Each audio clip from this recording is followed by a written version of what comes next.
अस्सलाम वालेकुम रहमतुल्लाहि व बरकातुहू। नाजरीन, इबलीस बनने से कबल आसमान पे शैतान का नाम अज़ाज़ील था। वो ताऊ से मलाइका, बादशाह अफलाक, फरिश्तों का इमाम, मुकर्रबीन का सरदार, जन्नत के बैतुल माल का खाजिन और मुअल्लिम मलाइका था। इतने एजाजात के बाद भी आखिर इज़ाज़ील इबलीस कैसे बना? हैरत की बात है कि अल्लाह ताला का मुकर्रब अपने किस फेल की वजह से मरदूद बना। एक और ताज्जुब की बात यह है कि एक दफा इबलीस अदब व एहतराम के करीनों का ख्याल रखते हुए जब लोहे महफूज पर पहुंचा तो उसने वहां लिखा हुआ देखा, आऊज़ु बिल्लाहि मिनश शैतानिर रजीम, यानी पनाह मांगता हूँ अल्लाह की शैतान मरदूद से। ये पढ़कर उसने अल्लाह से सवाल किया कि शैतान कौन है। अल्लाह ताला ने बहुत ही खूबसूरत जवाब दिया। तो नाजरीन, पूरी कहानी जानने के लिए आपको वीडियो आखिर तक लाजमी देखना होगी। तो चलें शुरू करते हैं।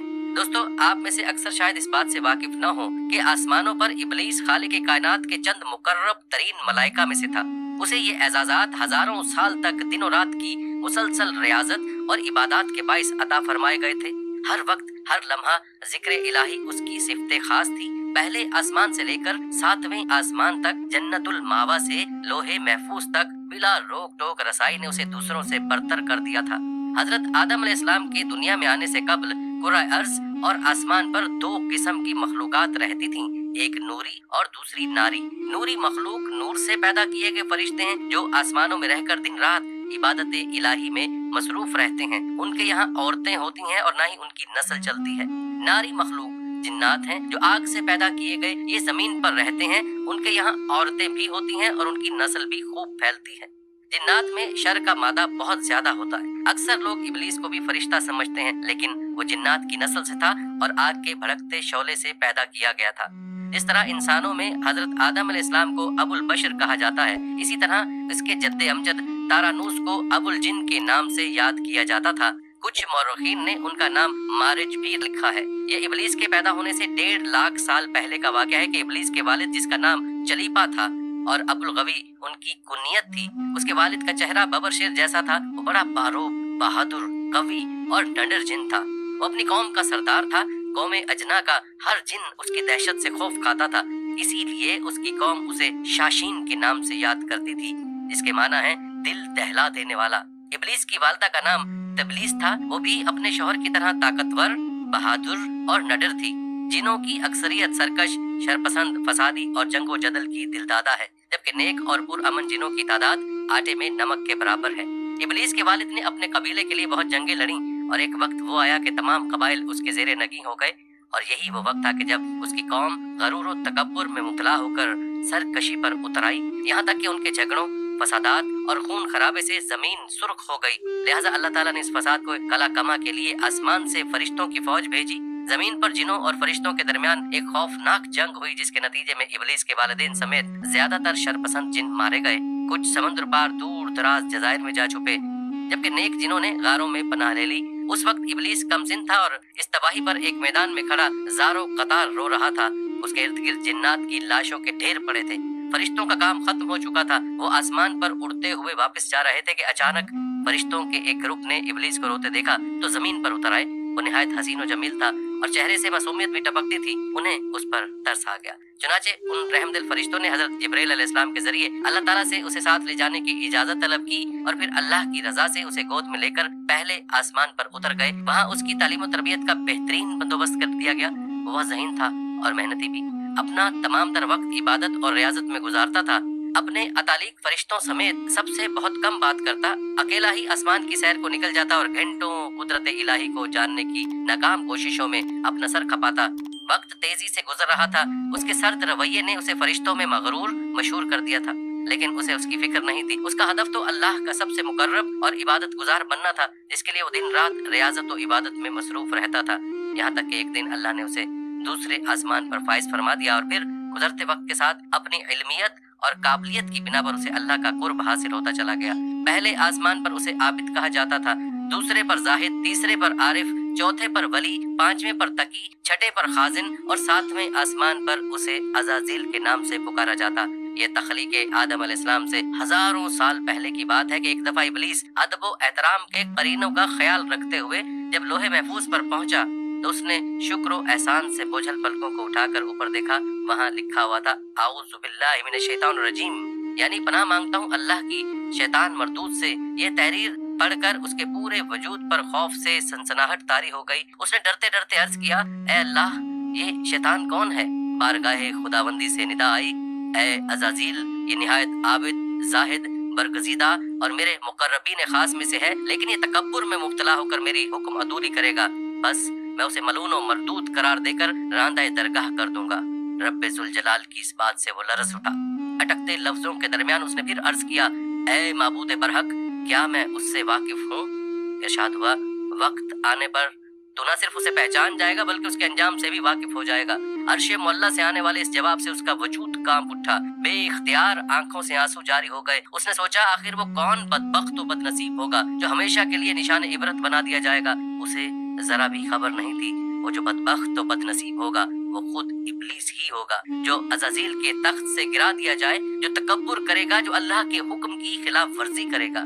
बरसों तक ये ख्याल उसकी सोचों पर गालिब रहा, मगर उसे जरा भी भिनक न पड़ी कि जिसके मुस्तकबिल से वो खौफ खा रहा है वो उसका अपना मुस्तकबिल होगा। ताहम गुजरते वक्त के साथ बढ़ती जिम्मेदारियों और शदीद मसरूफियात ने इस वाक़े को उसकी यादों से मिटा दिया। हजरत काब अहबार रज़ी अल्लाह तआला अन्हु इब्लीस के बारे में बयान फरमाते हैं कि इब्लीस 40,000 बरस तक जन्नत का खजांची रहा, 80,000 बरस तक मलाइका का साथी रहा, 20,000 बरस तक मलाइका को बात सुनाता रहा, 30,000 बरस तक मुकर्रबीन का सरदार रहा, 1,000 बरस तक रूहानीन की सरदारी के मनसब पर फाइज रहा, 14,000 बरस तक अर्श का तवाफ करता रहा। लोहे महफूज पर उसका नाम इब्लीस लिखा हुआ था और ये अपने अंजाम से गाफिल और खात्मे से बेखबर था। फरिश्तों के उस्ताद की हैसियत से उसकी जिम्मेदारी दरसवाज भी थी, जिसका आसमानों में दूर दूर तक चर्चा था और मलाइका की बड़ी तादाद उसमें शरीक होकर मुस्तफीद होती थी। जब वो अपनी उन महाफिल में हजरत जिब्रील अलैहिस्सलाम, हजरत मिकाइल अलैहिस्सलाम, हजरत इजराइल अलैहिस्सलाम और हजरत इसराफील जैसे मुकर्रब फरिश्तों को देखता तो अपनी बरतरी की एक लहर उसके सराबे में सरूर की कैफियत पैदा करती हुई गुजर जाती। शायद इसी का नाम तकब्बुर हो। बहरहाल बीते सालों के साथ उसके दर्जात मजीद बुलंद होते चले गए। अब उसकी हैसियत बादशाह अफलाक की सी थी। इतने बड़े मर्तबे के बाद उसमें आजिज़ी और इंकिसारी पैदा होनी चाहिए थी ना, लेकिन मामला इसके बरक्स हुआ। उसे अपने अंदर से एक आवाज सुनाई देती थी, ए अज़ाज़ील, तू इन सब में अफजल है। एक दो बार उसे हजरत जिब्रील अलैहिस्सलाम और हजरत मिकाइल अलैहिस्सलाम ने समझाने की कोशिश भी की थी, लेकिन जब अक्ल पर गरूर और तकब्बुर के बादल छा जाए, आंखों पर राउनियत का पर्दा पड़ जाए, कान वाज़ व नसीहत सुनने से कासिर हो, तो फिर तबाही और बर्बादी मुकद्दर बन जाती है। और फिर वो दिन आया जब मुकर्रब अज़ाज़ील मरदूद इब्लीस बन गया। उसकी सारी इबादतें रायगा चली गईं। एक तकब्बुर ने सब कुछ छीन लिया। वाक़े का आगाज कुछ यूं होता है कि एक दिन वो अपने साथियों के साथ आसमान की सैर करता हुआ ऊपर पहुंचा तो उसे पता चला कि अल्लाह ताला ने एक नई मखलूक पैदा फरमा रहे हैं, जिसके लिए दुनिया के हर कोने से मिट्टी लाई गई है। अल्लामा इब्ने कसीर रहमतुल्लाह लिखते हैं कि अल्लाह अज़्ज़ व जल ने आदम अलैहिस्सलाम के पुतले को अपने दस्ते कुदरत से पैदा फरमाया और ये बगैर रूह के 40 साल तक इसी तरह पड़ा रहा।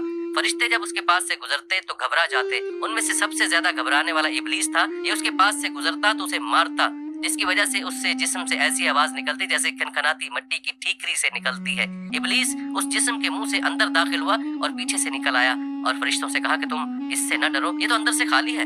अगर मैं इस पर मुसल्लत हो गया तो इसे हलाक कर डालूंगा। और फिर वो दिन भी आ गया जब रब्बुल आलमीन ने फरिश्तों से फरमाया कि मैं जमीन पर अपना एक नायब बनाने लगा हूँ, वो जमीन पर मेरे अहकाम का नफाज करेगा।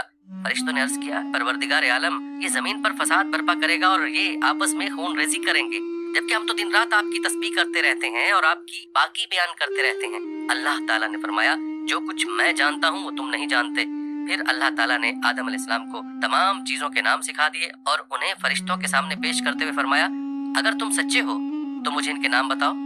उन्होंने कहा, तू पाक है, हम तो इतना ही जानते हैं जितना तूने हमें बताया है, बेशक तू बड़े इल्म और हिकमत वाला है। फिर अल्लाह ने फरमाया, ए आदम, इन चीजों के नाम बता दो। फिर जब आदम ने उन्हें नाम बता दिए तो फरमाया, क्या मैंने तुम्हें नहीं कहा था कि मैं आसमानों और जमीन की छुपी हुई चीजें जानता हूँ और जो तुम जाहिर करते हो और जो तुम छुपाते हो उसे भी जानता हूँ। फिर फरिश्तों को हुक्म दिया कि आदम को सजदा करो। उन्होंने सजदा किया मगर इब्लीस ने इनकार किया। सूरह बकरा की 30 और 34 सूरह बकरा में है। उसके तकब्बुर, रऊनियत और बड़ाई ने उसे सजदे से रोके रखा। अल्लाह ताला ने फरमाया, तुझे सजदा करने से किस चीज ने मना किया है जबकि मैंने तुझे हुक्म दिया? वो बोला, मैं इससे बेहतर हूँ कि तूने मुझे आग से बनाया और इसे मट्टी से बनाया है। सूरह अराफ में आता है, मैं ऐसा नहीं कि उस इंसान को सजदा करूं जिसे तूने सड़े हुए खनखनाते गारे से पैदा किया है। अल्लाह ने फरमाया, अब तू यहाँ से निकल जा। क्योंकि तू मरदूद हो गया और कयामत तक तुझ पर मेरी फटकार है। शैतान ने कहा, मेरे रब, मुझे रोजे महशर तक की मोहलत दे दे। फरमाया, जा, मैंने तुझे मुतय्यन वक्त के दिन तक मोहलत दे दी। फिर शैतान ने कहा, मुझे तेरी इज्जत की कसम, मैं उन सब को यकीनन बहकाऊंगा, सूरह हिजर में है, उन पर हमला करूंगा, उनके आगे से भी और पीछे से भी, उनके दाएं जानिब से भी और बाएं जानिब से भी, और आप उनमें से अक्सर को शुक्रगुजार नहीं पाएंगे। अल्लाह ताला ने फरमाया कि यहाँ से जलील व ख्वार होकर निकल जा, उनमें से जो शख्स तेरा कहना मानेगा मैं उन सब से जहन्नुम को भर दूंगा, सूरह अराफ में आता है। और यूं बारगाह खुदाबंदी से दुत्कारे जाने के बाद अज़ाज़ील से इब्लीस बन गया। अपने गरूर व तकब्बुर और रऊनत की बिना पर मेरी हजारों सालों की इबादत और रियाजत ज़ाया हो गई और मुझे अर्श से फर्श पर पटख दिया गया। उसे उस वक्त हजरत इंसान का खुला दुश्मन करार देकर लानतुल्लाह अलैहि शयातीनिहिम के लक़ब से नवाजा गया। उसे तब अंदाजा हुआ कि जिस शैतान के बारे में उसने हजारों साल पहले लोहे महफूज में पढ़ा था, वो शैतान वो खुद था। कुरान पाक में 88 बार शैतान और 11 बार इब्लीस के नाम से उसका जिक्र करके इंसानों को उससे दूर रहने और उसके शर से बचने का हुक्म दिया गया। बारी ताला ने 1,24,000 पैगंबरों को दुनिया में मबूस फरमाकर कौमों को उसके मकरो फरेब से बचने की तलकीन फरमाई। जमीन पर जाने से पहले कबल उसने अल्लाह से 4 चीजों की इजाजत तलब की। नंबर 1, ता कयामत मौत से मोहलत। नंबर 2, अहले जमीन को बहकाने की कुव्वत। नंबर 3, हैयत तब्दील करने की सलाहियत। नंबर 4, औलाद कसीर और उनकी तवील उम्रें। अल्लाह ताला ने फरमाया, जा, तुझे इजाजत है, लेकिन मेरे नेक बंदे तेरे फरेब में नहीं आएंगे, और जिसने तेरा साथ दिया मैं तुझसे और उन सब से जहन्नुम को भर दूंगा, सूरह बनी इसराइल में आता है। अब उसका काम आसान हो गया था। शैतान जानता था इंसान अशरफुल मखलूकात है, लेकिन वो जानता था कि वो किस हद तक नफ्स का पुजारी भी है। गो के उसे इस बात का इख्तियार नहीं था कि वो इंसान के अजसाम पर काबिज होकर उनसे बिलजबर बदी के काम कराए, मगर वो बाखबर भी था कि वो नफ्स से अम्मारा को अपनी वसवसा अंदाजियों के चुंगल में फंसाकर इंसान को बुराइयों पर आमादा कर सकता है। उसने यही तरीकाकार आजमाया। दोस्तों, इब्लीस ऐसे ही हम पर हमलावर होता है। अब उनमें से जो साहिब ईमान हैं वो तो ताउज़ और इस्तग़फ़ार पढ़कर उसे भाग जाने पर मजबूर कर देते हैं, लेकिन लालची फितरत की हामिल अक्सरियत उसके दामे फरेब में मुब्तला होकर अंधाधुंध उसके पीछे चलने लगती है। उसने ऐसी चाल चली कि इंसान कुफ्र व फसक को इबादत, नाफरमानी को हाजिर जवाबी, बदतमीजी को बहादुरी, मौसीकी को रूह की ग़िज़ा, रक्स को जिस्म की शायरी, और यानियत व फहाशी को जिद्दत पसंदी, मजहबी इकदाम को फरसूदा, दीनी रिवायात को कदामत पसंदी करार देकर शर्मो हया की चादर को तार तार कर दे। मौज़िज़ सामीन, इब्लीस के इस वाक़े में हमारे लिए बहुत ही अहम सबक पोशीदा है कि अल्लाह ताला को हमारे अमाल से कोई गर्ज नहीं, जबकि हमारी नीयतों में खोट हो। अल्लाह ताला ने तकब्बुर को सबसे ज्यादा नापसंद फरमाया। इब्लीस आकिल व आबिद था, मगर वो अतात गुजार और फरमाबरदार और जानिसार न था। अगर वो जानिसार होता तो अल्लाह के बड़े से बड़े और छोटे से छोटे हुक्म की तामील करता। वो हजरत आदम अलैहिस्सलाम को सजदा करता, इसलिए कि उसके अल्लाह ने हुक्म दिया है, मगर उसने ऐसा नहीं किया और अल्लाह ने उसे उसके अंजाम तक पहुंचाया। सामीन, हमें चाहिए कि इब्लीस की चालों से खुद को महफूज रखें, और उसका सबसे बेहतरीन तरीक़ेकार ये है कि जो भी सुन्नतें और अहकाम पढ़ें या सुनें तो उन पर समन और तन कहें, यानी ऐ परवरदिगार, हमने आपका हुक्म सुन लिया और उसे तस्लीम भी कर लिया। अब हम दिलो जान से उसकी अताअत करेंगे ताकि तो हमसे खुश हो जाए। अल्लाह ताला हम सब